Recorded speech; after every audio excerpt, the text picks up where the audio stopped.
नमस्कार, आओ मिलकर सीखे चैनल पर आपका हार्दिक स्वागत है।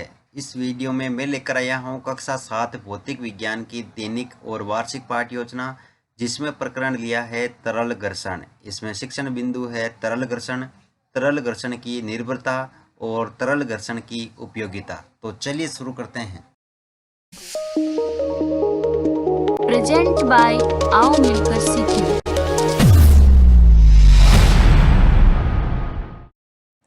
सर्वप्रथम लिखेंगे विद्यालय का नाम जहां पर आप ये लेसन प्रस्तुत करेंगे। कक्षा 7 विषय भौतिक विज्ञान प्रकरण तरल घर्षण। यहाँ पर दिनांक, कालांश और समयावधि 30 मिनट। फिर टेबल बना करके एक तरफ लिखेंगे शिक्षण उद्देश्य, दूसरी तरफ अपेक्षित व्यवहारगत परिवर्तन। शिक्षण उद्देश्य में पहला लिखेंगे ज्ञानात्मक। इसमें लिखना है छात्र तरल घर्षण से संबंधित विभिन्न तथ्यों का प्रत्यास्मरण कर सकेंगे। छात्र तरल घर्षण से संबंधित विभिन्न तथ्यों का प्रत्याभिज्ञान कर सकेंगे। अवबोध, छात्र तरल घर्षण से संबंधित विभिन्न तथ्यों की व्याख्या कर सकेंगे। छात्र तरल घर्षण से संबंधित विभिन्न तथ्यों को समझ सकेंगे। ज्ञानोपयोग, छात्र तरल घर्षण से संबंधित ज्ञान का प्रयोग उच्च अध्ययन में कर सकेंगे। छात्र तरल घर्षण से संबंधित तथ्यों से प्राप्त ज्ञान का दैनिक जीवन की नवीन परिस्थितियों में उपयोग कर सकेंगे।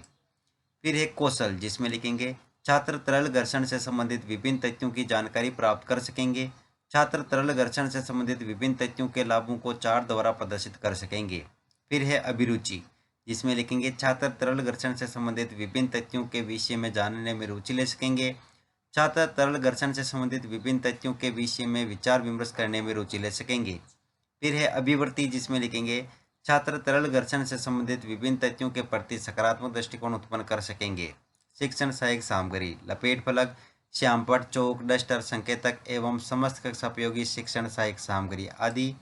पूर्व विज्ञान में लिखेंगे छात्र तरल घर्षण की सामान्य जानकारी रखते हैं। फिर है प्रस्तावना प्रश्न, जिसमें टेबल बना करके लिखेंगे छात्राध्यापक क्रियाएं, दूसरी तरफ छात्र क्रियाएं। अगर आप छात्राध्यापिका हैं तो जहां पर भी छात्राध्यापक लिखा है उसकी जगह आप छात्राध्यापिका लिखेंगे। इसमें पहला क्वेश्चन, वायु कैसी होती है, हल्की और विरल। हल्की व विरल होने के कारण भी वायु कौन सा बल लगाती है, घर्षण बल।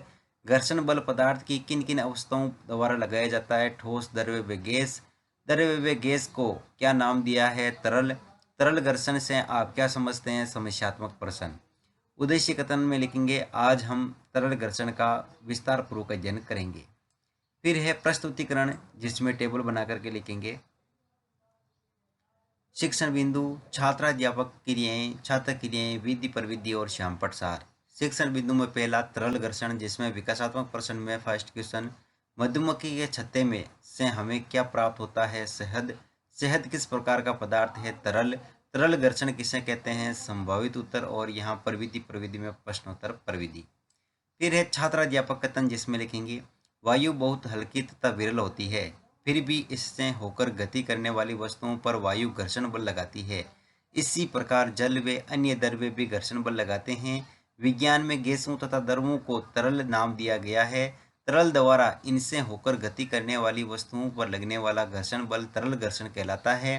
तरलों द्वारा लगाए गए घर्षण बल को कर्षण भी कहते हैं। यहाँ विद्यार्थी के नाम लिखेंगे, विद्यार्थी ध्यानपूर्वक सुनेंगे तथा मुख्य बिंदुओं को अपनी अभ्यास पुस्तिका में लिखेंगे। विधि में वाक्यान विधि और श्यामपट्ट सार में लिखेंगे तरल में गति करने वाली वस्तुओं पर लगने वाला घर्षण बल तरल घर्षण कहलाता है। तरल घर्षण का अन्य नाम कर्षण है। यहाँ पर बोध प्रश्न में लिखेंगे पहला क्वेश्चन, तरल घर्षण किसके द्वारा लगाया जाता है, तरलों द्वारा। तरल घर्षण का अन्य नाम लिखिए कर्षण। और यहाँ पर विधि प्रविधि में प्रश्नोत्तर प्रविधि। अगला शिक्षण बिंदु है तरल घर्षण की निर्भरता, जिसमें विकासात्मक प्रश्न में पहला क्वेश्चन, कौन सा बल गति का विरोध करता है, घर्षण बल। घर्षण बल कर्षण किसके द्वारा लगाया जाता है, तरल द्वारा। तरल द्वारा लगाया गया घर्षण किस पर निर्भर करता है, संभावित उत्तर। और यहाँ पर विधि प्रविधि में प्रश्नोत्तर प्रविधि। फिर है छात्राध्यापक कथन, जिसमें लिखेंगे किसी तरल पर लगने वाला घर्षण बल उसकी तरल के सापेक्ष गति पर निर्भर करता है। घर्षण बल वस्तु की आकृति तथा तरल की प्रकृति पर भी निर्भर करता है। स्पष्ट है कि जब वस्तुएं किसी तरल में गति करती है तो उन्हें उन पर लगे घर्षण बल पर पार पाना होता है। और यहाँ पर विद्यार्थी के लिए हम लिखेंगे, विद्यार्थी ध्यानपूर्वक सुनेंगे तथा मुख्य बिंदु को अपनी अभ्यास पुस्तिका में लिखेंगे। विधि में वाक्यान विधि और श्यामपट्ट सार में लिखेंगे तरल पर लगने वाला घर्षण बल वस्तु की सापेक्ष गति, वस्तु की आकृति तथा तरल की प्रकृति पर निर्भर करता है। फिर है बोध प्रश्न, तो इसमें फर्स्ट क्वेश्चन, कर्षण किस पर निर्भर करता है? वस्तु की आकृति व तरल की प्रकृति पर। वस्तु की सापेक्ष गति पर कौन सा घर्षण बल निर्भर करता है? तरल घर्षण। और यहाँ पर विधि पर विधि में प्रश्नोत्तर पर विधि। अगला शिक्षण बिंदु है तरल घर्षण की उपयोगिता, जिसमें विकासात्मक प्रश्न में फर्स्ट क्वेश्चन, पक्षी कहाँ उड़ते हैं? वायु में। वायु में कौन सा घर्षण लगता है? तरल घर्षण। तरल घर्षण की क्या उपयोगिता है? संभावित उत्तर। और यहाँ पर विधि पर विधि में प्रश्नोत्तर पर विधि।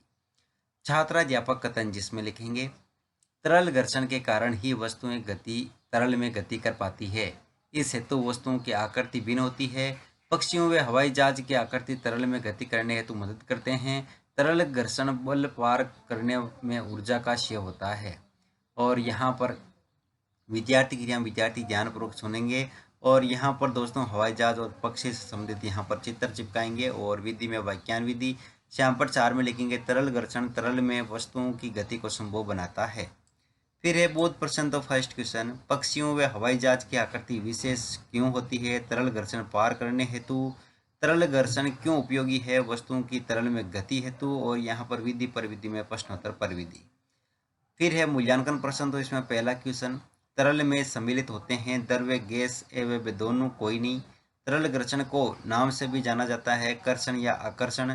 तरल घर्षण ठोस पदार्थों में होता है, सत्य या असत्य। तरल घर्षण किसे कहते हैं? और तरल घर्षण की उपयोगिता लिखिए। गृह कार्य में लिखेंगे तरल घर्षण किन कारकों पर निर्भर करता है। और अंत में पर्यवेक्षक टिप्पणी।